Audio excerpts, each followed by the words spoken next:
मैं सुबह से वक्ताओं को सुन रहा हूँ, इसलिए बोलने का कुछ बचा ही नहीं है कि कुछ बोला जाए। आज जिस शख्सियत की हम लोग यहाँ पे जयंती मना रहे हैं, जरा आप कल्पना करिए कि उस दौर में क्या समय और क्या सिचुएशन परिस्थिति रही होगी कि वो आदमी इस मुकाम तक, जैसे 2 बार उप मुख्यमंत्री और 2 बार चीफ मिनिस्टर रहे और किस गरीबी से यहाँ तक आए हैं। ज़्यादा कुछ हम नहीं कहेंगे क्योंकि बाकी लोगों को सुनना है, और बहुत से उनके उदाहरण हैं, बहुत से किस्से हैं जो ऑलरेडी आप लोग सोशल मीडिया पर सुनते होंगे कि वो जिस परिवार में पैदा हुए थे, न 2 वक्त की रोटी थी खाने की, न रहने का। आज भी जो है कि आप देखिए, एक दौर था जो हम कोई वक्ता नहीं है लेकिन अपने विचार हम रख रहे हैं, यदि अच्छी लगेगी तो ठीक है और नहीं तो ताली बजाइएगा। और उसमें लिख के ले आया हूँ और ज्यादा समय नहीं लेंगे प्रमोद जी, और हम उधर पीछे नहीं जाते हैं, थोड़ा सा आगे चलते हैं। एक एमएलसी थे हमारे,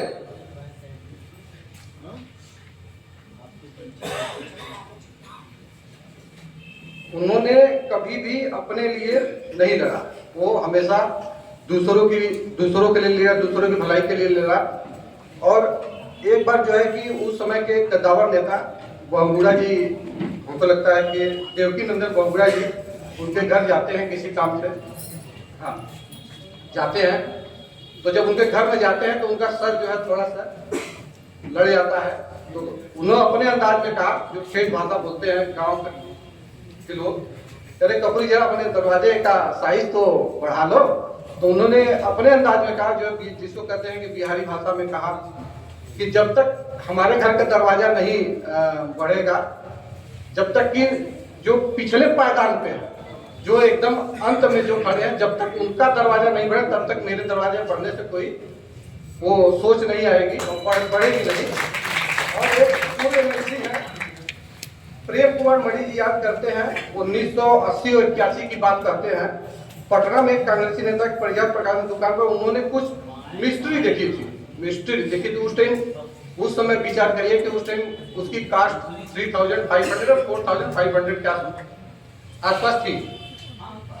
उनके पास वो ऐसा नहीं कि वो चीफ मिनिस्टर से नहीं खरीद सकते थे, लेकिन वो कास्ट ज्यादा होने की वजह से वो नहीं खरीदे। लेकिन उस मिस्ट्री को पढ़ने के लिए शाम का वक्त वो 1 से 1.5 घंटा जरूर निकाल लेते थे, और वो बार बार वहां जाते थे उस किताब पे। और वहां ऐसा नहीं कि उस मिस्ट्री के वजह से वो जाते थे, ऐसा नहीं है, वो जाते थे, सामने झोपड़पट्टी रहती थी, वहां बैठते, मतलब वहां के जो क्रियाकलाप होते वो देखते थे। और बिहार के जो एमएलसी हैं उस दौर के समाज में उन्होंने कभी भी अंतरजातीय खबर जैसे उनको मिल जाती थी, तो वो इतनी दूरदर्शी विचारधारा के प्रवृत्ति के थे। कपरी जी, नाम तो नहीं लेंगे, कपरी ठाकुर जी का लीजिए, ठाकुर जी कहेंगे, कि वो पहुंच जाते थे। ऐसा नहीं है, उस टाइम में किसी लड़की का बलात्कार हुआ था, पुलिस बाद में पहुंची, लेकिन वो पहले पहुंच गए थे, क्योंकि उनकी जो विचारधारा और दूरदर्शी जो सोच थी, दृष्टि थी, उससे वो मतलब मैं व्यक्त नहीं कर पा रहा हूँ, आप लोग समझ जाएंगे कि उनको पता चल जाता था। ऐसा नहीं है कि वो मुख्यमंत्री थे तो गाड़ी से नहीं चल सकते, ऐसा नहीं। उन्होंने, आप लोग कभी भी देखे, बहुत सी किताबें मैंने पढ़ी है, उसमें लिखा हुआ है, और उसमें ये चीज लिखा हुआ है कि वो कभी भी सरकारी गाड़ी से, जब सदन खत्म हो जाता था, कभी भी सरकारी गाड़ी का यूज नहीं करते। ऐसा नहीं कि वो मुख्यमंत्री, तो आज के दौर में एक सांसद या आपके प्रधान बन जाते हैं तो देखिए ना उनके परिवार के लोग कितने जो है, ऐसा नहीं है। अब इससे ज्यादा कुछ नहीं कहें, क्योंकि उधर से इंस्ट्रक्शन हमको मिल रहा है कि ज्यादा कुछ बोलने की भी जरूरत नहीं है। और लास्ट में एक कविता है, मैं कह दूंगा कि जिंदगी के कुछ वसूल है कि जो चलती भी है नहीं भी चलती है। बस यही कह के मैं खत्म कर दूंगा। आहिस्ता चल जिंदगी, मतलब जो लाइफ होती है वो आहिस्ता भी चलती है, तेज भी चलती है। तो उसी में मैं कुछ कहना चाहता हूँ, आहिस्ता चल जिंदगी, अभी कई कर्ज चुकाना बाकी है, कुछ दर्द मिटाना बाकी है, कुछ फर्ज निभाना बाकी है। रफ्तार में तेरे चलने से, मतलब यहाँ जिंदगी को कहा गया है कि रफ्तार में तेरे चलने से कुछ रूठ गए, कुछ छूट गए, रूठों को मनाना अभी बाकी है और रोतों को हंसाना भी बाकी है। ऐसा नहीं है कि जो है कि जिंदगी चली जाएगी। कुछ रिश्ते बनकर टूट गए, कुछ जुड़ते जुड़ते छूट गए। उन टूटे छूटे रिश्ते को, जख्मों को मिटाना अभी बाकी है। कुछ हंसते अभी अधूरी है, कुछ काम भी और जरूरी है। जीवन की उलझ पहेली को पूरा सुलझाना अभी बाकी है। जब सांसों को थम जाना है, फिर क्या होना क्या पाना है। पर मन के जिद्दी बच्चे को, मतलब जो मन होता है वो बच्चे की तरह होता है, मन के जिद्दी बच्चे को यह बात बताना बाकी है। आहिस्ता चल जिंदगी, अभी कुछ कर्ज चुकाना बाकी है, कुछ फर्ज चुकाना बाकी है। इन्हीं शब्दों के साथ हमसे बारी को विराम देते हैं। और इस मंच पे अभी सुबह मैं जब यहाँ आया तो नहीं, ताला विवाद नहीं बताएंगे। तो मैं 8:45 तक, मैं 7 बजे चला था BHU से, तो 8:45 तक मैं यहाँ आ गया था। प्रमोद जी को पहले फोन किया, तो जस्ट ऐसे ही नागेंद्र जी से मेरी पहली मुलाकात हुई।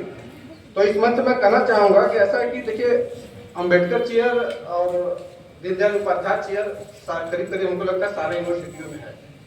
तो जो कार्यक्रम का आयोजक है और इधर अध्यक्षता कर रहे हैं हमारे बड़े भाई, हम तो स्टूडेंट का कहेंगे, विवेक जी से भी कहेंगे कि थोड़ा सा एक जो प्रपोजल होता है चेयर का, क्योंकि कपूरी जी की जो सोच, ठाकुर जी की जो सोच है ना, उसको बाहर लाने की जरूरत है। ऐसा नहीं है, समझ जाइए कि आज सोशल मीडिया का जमाना है, हम लोग घर बैठे सब कुछ देख लेते हैं। समझ जाइए कि उस दौर में सोशल मीडिया नहीं था, फोन भी नहीं था और पगडंडी भी हुआ करती थी। और मैं अपना थोड़ा सा परिचय बता दूं, मेरे अमित जी भी बैठे हैं, मेरे स्टूडेंट ही हैं यहाँ पे, बहुत से अभी स्टूडेंट यहाँ मिले हमसे। मैं बहुत पुअर फैमिली से बिलोंग करता हूँ, मतलब समझ जाइए कि खाने के भी कुछ भी नहीं है, लेकिन जीडी में नौकरी लगी। मैं कानपुर गया, मैं वहाँ से रिटर्न बैक आया क्योंकि घर की स्थिति अच्छी नहीं थी। पिताजी मेरे सर्विस में थे, लेकिन वो उस दौर का जो है, आप समझिए कि मैं नहीं कहना चाहता हूँ भाई, परिवार फैमिली का मैटर है।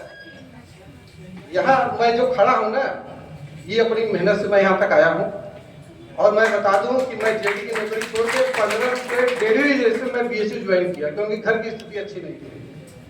आज मैं MA PhD और इक्विवेलेंट एसोसिएट प्रोफेसर सब कुछ है। लेकिन मैं बता दूं, ये तो मैं पहले प्रमोद जी के कहने से, लेकिन मैं हमेशा वही जो लूज पैंट शर्ट होता है मैं वही पहनता हूँ। बोले भैया थोड़ा पहन लीजिएगा, हम ठीक है। और मैं बता दूं, कभी भी पद हावी नहीं होना चाहिए। पद तो आएगा और जाएगा, और जिस पे पद हावी हो गया वो समझ जाइए कि वो धरातल में भी नहीं रह सकता। इन्हीं शब्दों के साथ मैं अपनी वाणी को विराम देता हूँ। और अध्यक्षता कर रहे हैं हमारे विवेक सिंह सर हैं जो है, और हमारा स्टूडेंट एक राहुल श्रीवास्तव भी सर के ही डिपार्टमेंट में है। और सर को भी धन्यवाद देता हूँ। उधर चंदपाल बड़े भाई कह लीजिए, बाबू समान, पिता समान है, तो उनको भी धन्यवाद देते हैं। इधर हमारी बहन कह लीजिए, इनसे व्हाट्सएप के जरिए मुलाकात हुई थी मनीषा जी से, और बाकी उनके हस्बैंड जी सामने बैठे हैं, वो सत्ता जी को भी धन्यवाद देते हैं। और बाकी सुरेश जी कहीं दिख नहीं रहे हैं हमको जो है। सुरेश जी बस एक मिनट सर, उधर बैठे हैं सर, आपको भी धन्यवाद देते हैं, आप आए। और प्रमोद, सब विशेष धन्यवाद जो है प्रमोद जी को देते हैं। धन्यवाद।